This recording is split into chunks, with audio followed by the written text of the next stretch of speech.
We're two of the three members out of NoTemp. One of us is MIA. Every Tuesday, Wilson and I are going to try to talk for around 30 to 45 minutes. Just talk about what we're working on, the stuff we've watched to try to research, all of the things, all the rabbit holes we've kind of come across. And we're going to try to get as many guests as possible who also have this like creative mindset. For context, Soviet Womble used to make a bunch of these bullshittery videos where he would just play video games with friends and just subtitle them I for used to moments watch that he those found videos, funny. yes. But he's been making video essays recently, and he wrote one about Epoch, which is like Daisy. Arma Shit, 2, I right? didn't know. Yeah, Arma 2. Holy Yeah, shit. Yes, the Arma 2 I mod. have fucking 400 hours on Arma 2 playing Epoch. Jesus DayZ. Christ. And then did you go into Rust from there? Yes, I did. I see. I played Rust the Legacy for like 100 hours before everyone hopped the train onto New Rust. And then I put Right. another 800 on New Rust. If Rust had a story mode baked into Rust itself, like would you care No. at all? Fuck no. I would never wouldn't play give that a fucking shit. story. I don't give a shit. Dude, I play Rust specifically so I can grow my dick and then fuck over every fucking little bitch in that fucking server, bro. That's the entire reason why I play Rust.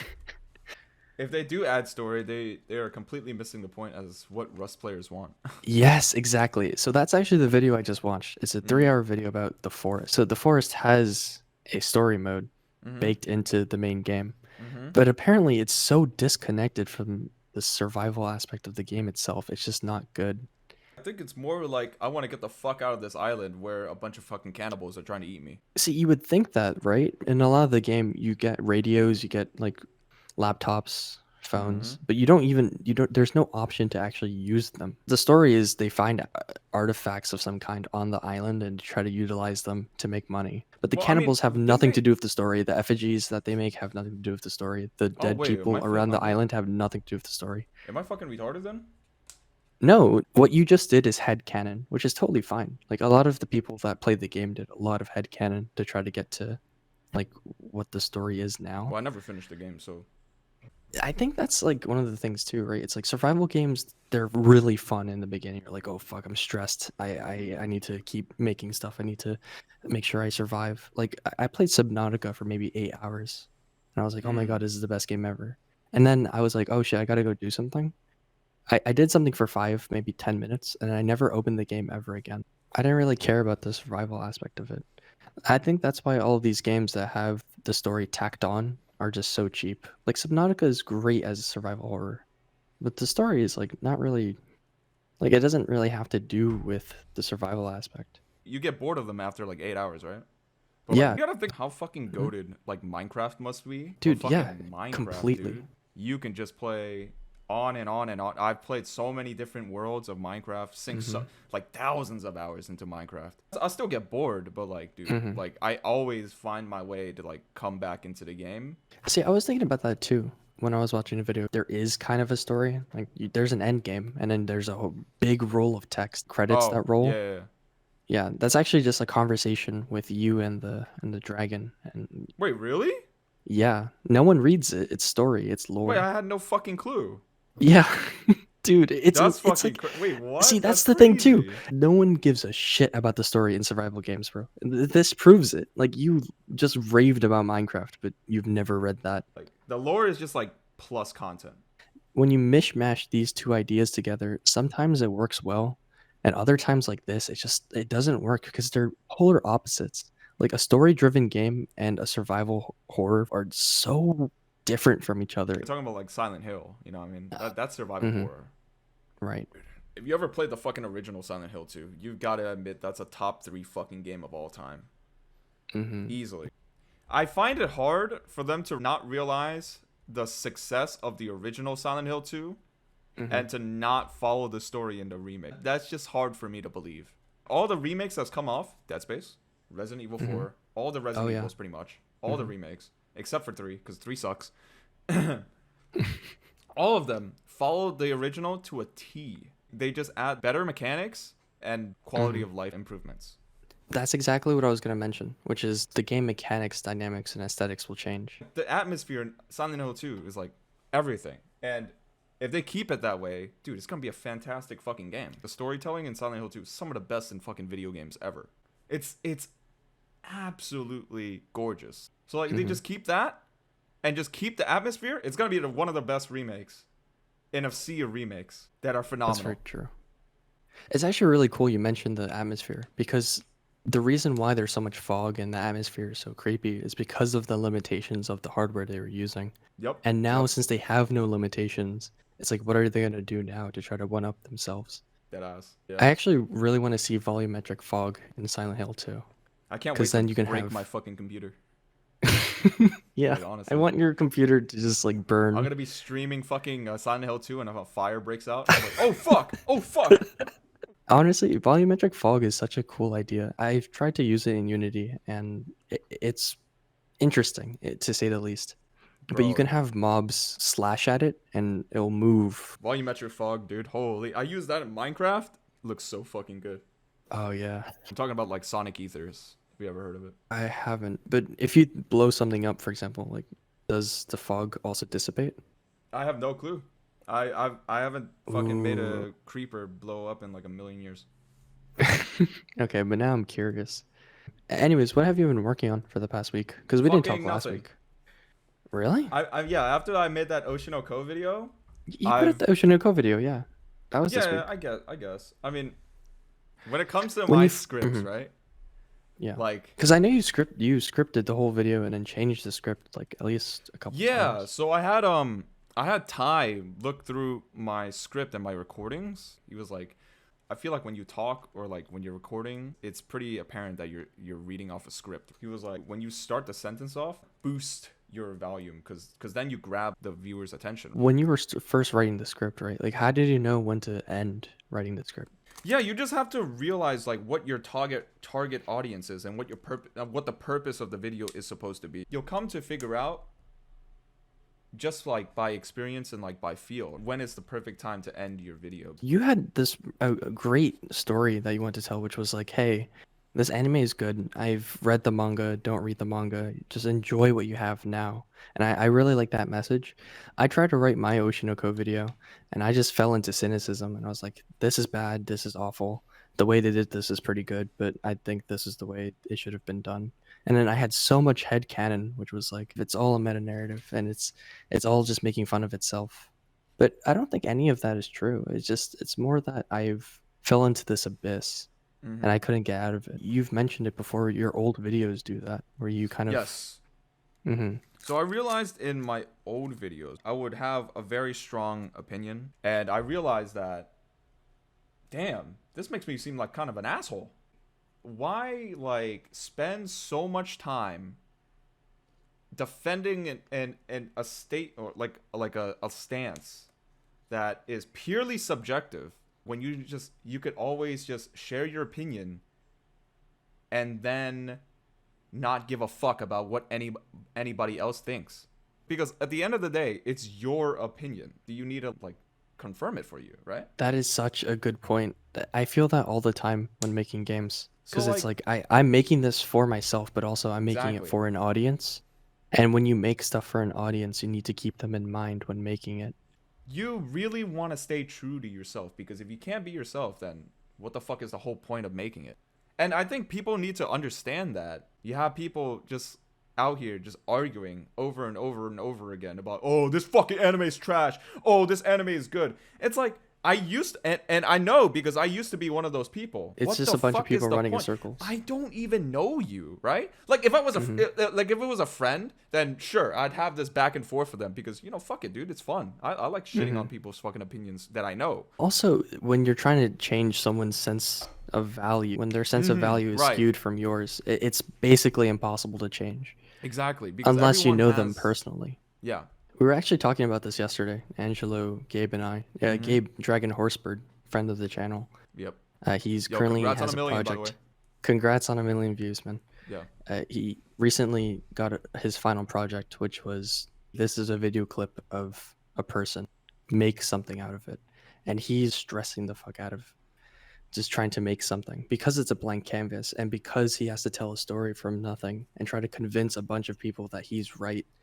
When in reality, it's not like he's right. It's not an opinion piece. You just have to keep writing and writing and writing, and you have to have a concrete opinion about something, and then just share it to the world and just hope at least a bit of the people that watch the video listen. That's why I hate video essays, especially recently.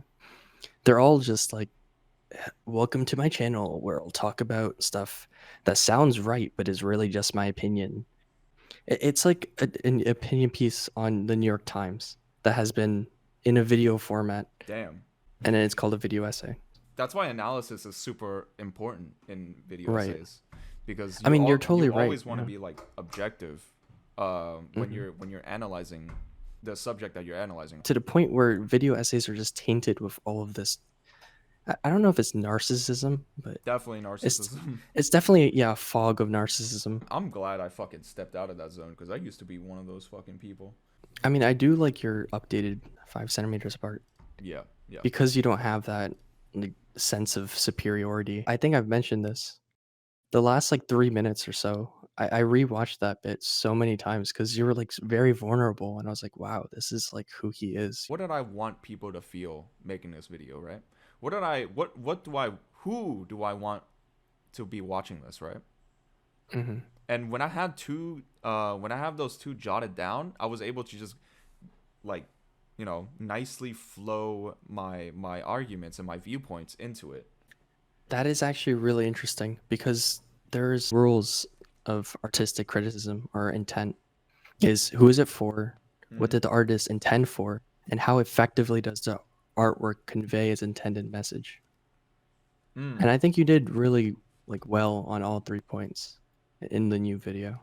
But you're definitely right. The old video, it has flaws where... It was a lot of flaws. I'll be completely honest. I just watched my video, was severely disappointed, figured out which parts were the most cringe, and it just happens to be the parts where I was boisterous. 50% of that video was just me shitting on fucking Kimi no Nawa. It definitely has an audience in mind. Yeah, exactly. Like, I understand that some pieces of art are just like meant for other people. Back then, I thought everything was like black and white. My perspective would change on them based on how they would fucking view that. It's self-critical in a way when you're looking at other people like that. It's the same way of art criticism, right? Yeah, but if you're watching a movie that's objectively bad. Because I totally heard what you just said as criticizing your own artistic beliefs in the first video compared to the second video, using Kimi no Nawa as a vehicle to do that.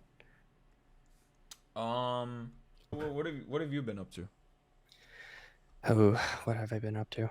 Man, I've been so just stressed about wanting to finish the AI art video that I've had on my desk for maybe 6 months now, that I have just been recording whatever I can. I don't know what the hell this video is going to be. I really should have planned it better. I'm kind of scared opening the project again, just because...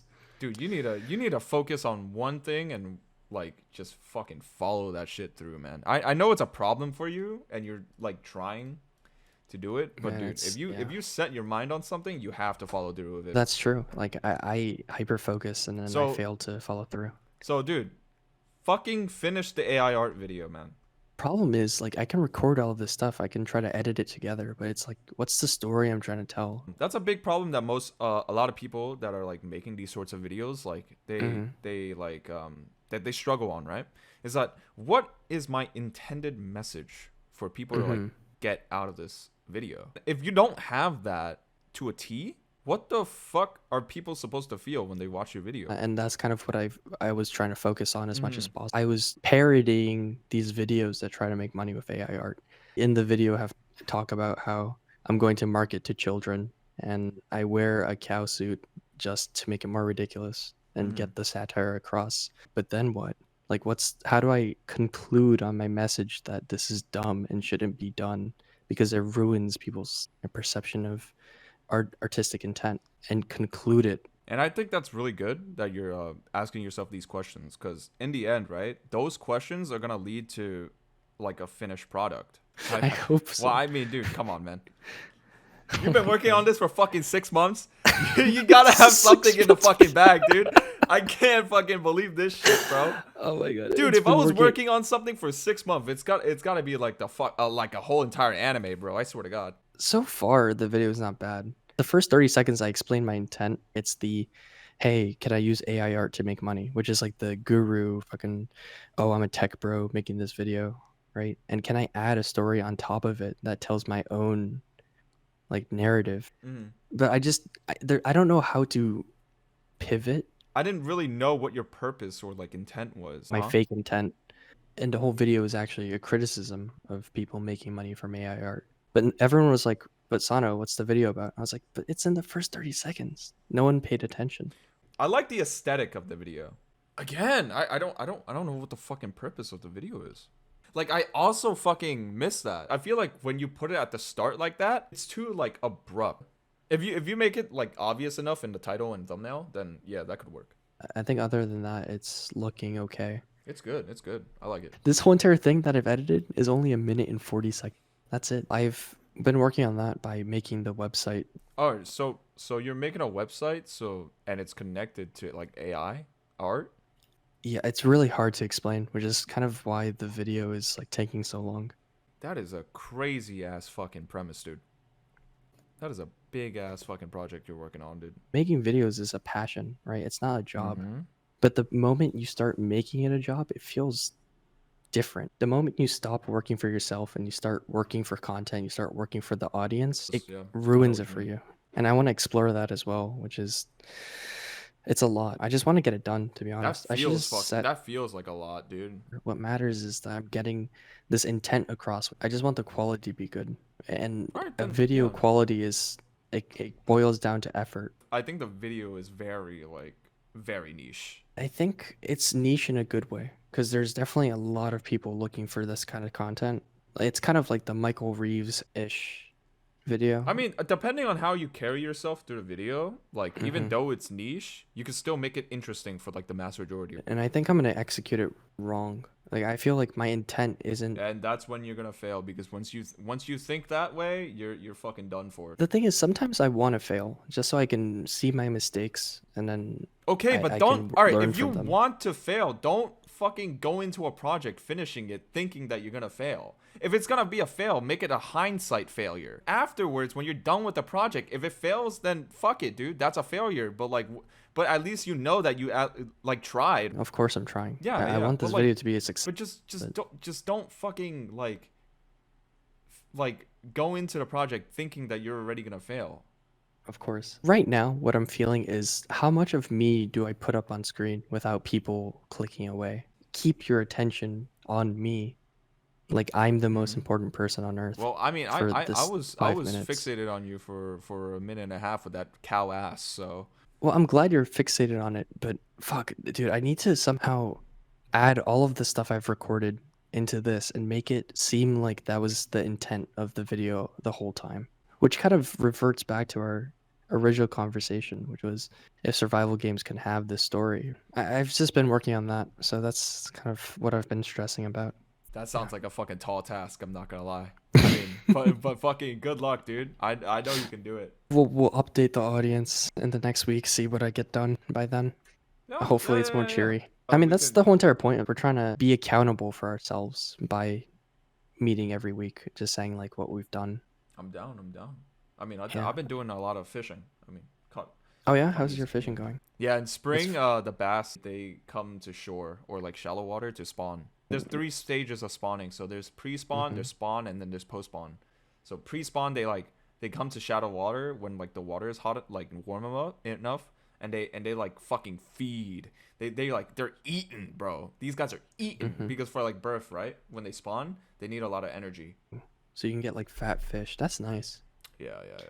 Very fat I've always fish. wanted to make a game like centered around fishing, because fishing is such a like interesting mechanic. Like, you need so much info about fish. You need like to know when they sleep, when they eat, when they spawn. And the thing is, fishing is in every game, like World of Warcraft, Final Fantasy, Minecraft, but they don't explore this info aspect of it, which is like tedious. That's true. You do need a lot of like context when you're going out to fish. Right. It's tedium, though. I don't know how you do it without going insane, to be honest. It's a low barrier to entry, but high ceiling. Which makes it like the perfect game, to be honest. Because anybody can just like put on a fucking worm.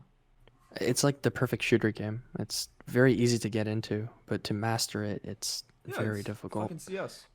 I've actually been having a lot of fun with Siege recently. A lot of the game, you might think it's just like, okay, hold this corner, but in reality, it's hey, use your drone, use cameras, get as much info as you can. And I love that intel gathering. Siege makes me fucking blow my brains out. It just feels like a fucking waste of time.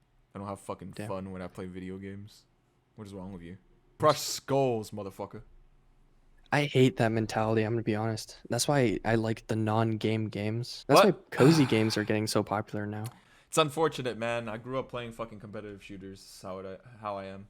It's just ingrained in you. There's nothing you can do. Yep.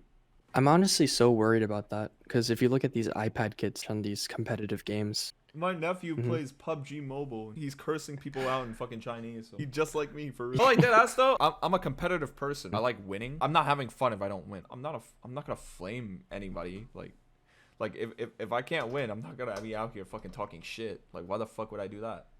You can be like a fucking competitive person. You like always want to win, but like you could also be like a fucking decent human being. I feel like toxicity and competitiveness in these games are ingrained in the core game mechanics. For example, if you've ever played Warzone, you know the mechanic where you can get back into the game if you play the gulag, which is a 1v1.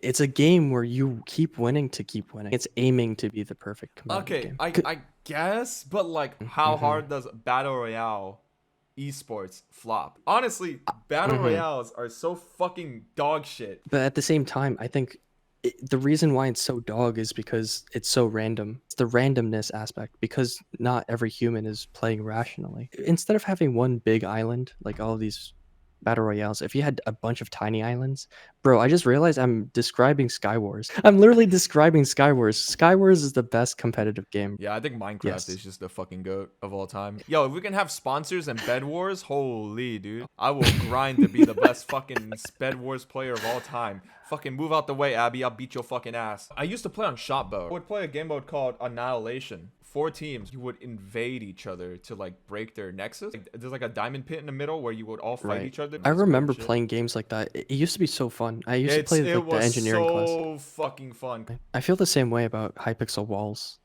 Survival games was also pretty good. Survival games just became boring as a format. No, survival games is like the first battle royale. Yeah, but it was interesting because you didn't drop down to go to a random place on the map. You're all in the center. Go out. You could decide to like go for the center, or you can decide to just fucking dip.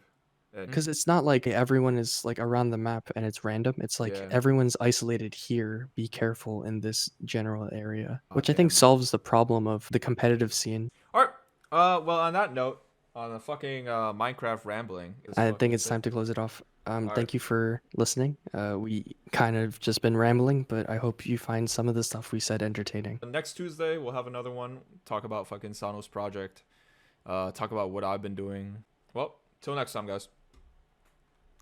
Bye.